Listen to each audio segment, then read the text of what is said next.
I'm going to show you the last couple things we need to harvest from this muswa, this gift that was given to us. And before I can, I'm going to be removing the tongue, the nose, and the chin, because those are looked at as delicacies as well. And we'll show you in another video how we prepare those. But first what I do is I'm going to prepare to take the tongue. I'm going to be cutting the fur away on each side of the jawbone. And I'm going to cut it all the way back to take this this bell off. So I cut it completely back, open it up. Each side of the jawbone, you can see the jawbone here. And I'm going to cut the fur off there. So this whole jawbone is exposed. Another important teaching is about the bell, what we call the bell on a moose. Now with the bell, there's a couple of things about the bell.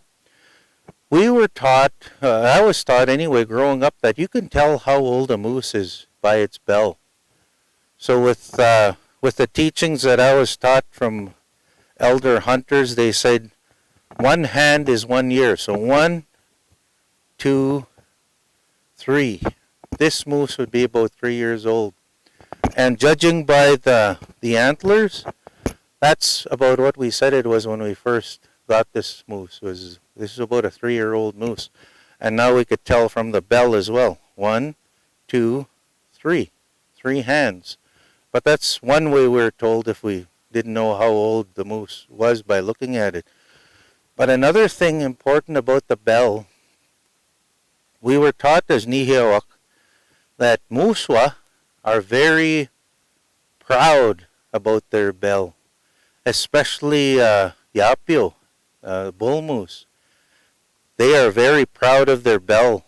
So we're taught, out of respect for Yapio or any muswa, when they do have a bell like this, long enough to be proud of, when we harvest the moose, out of respect for muswa, we hang this in a tree in the bush where we got him, in his own territory, so he can continue to be proud about his bell, and it'll be left with where we got him.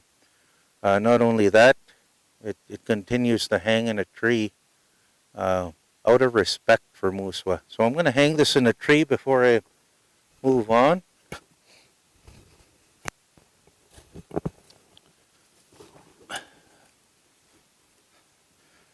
Making sure that it's kind of hanging there, still proudly hanging in honor of this Yapio. So now I'm going to take the tongue. So the tongue, of course, is inside below the jawbone here. I'm just going to open this up a bit more so you can see.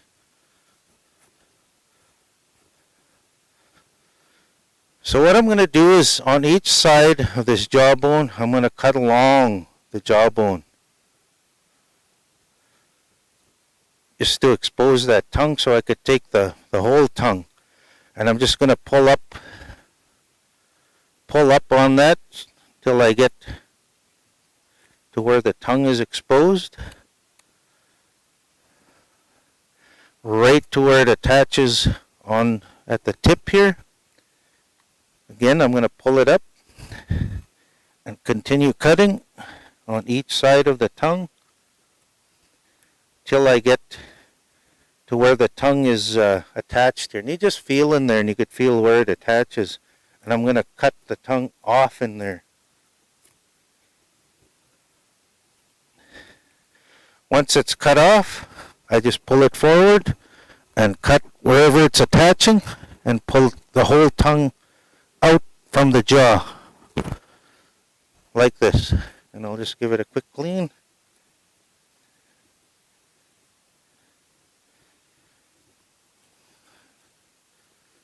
Because of course it'll be washed and completely washed and cleaned later. I'll just throw that. Now at the chin, The chin is very much like the nose. It's got the same flavor to it, and we prepare it the same. So we take the chin along with the nose, because that's also another delicacy once prepared properly. And we'll show you how to do that in later videos.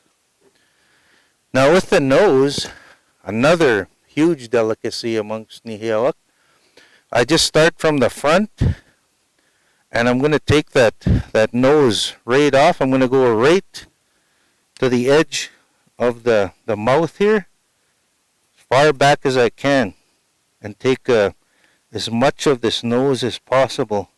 So I'm going to cut down and around. You could feel where the cartilage attaches in the bottom.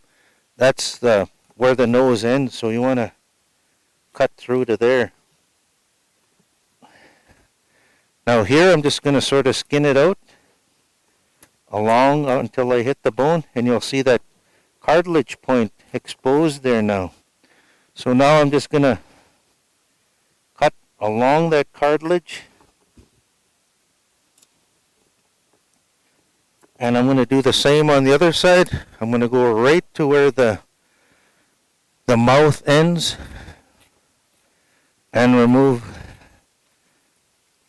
the entire nose, because this is also delicacy.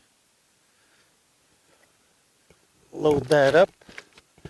Last thing I'm going to do is make sure that the head is completely detached from the hide, because of course we're going to be taking the hide as well. And you see my side by side here, the meat is all loaded up.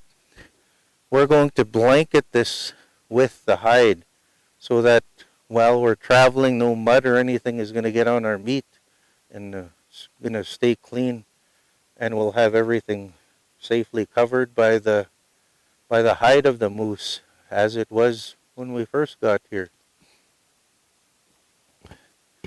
So that,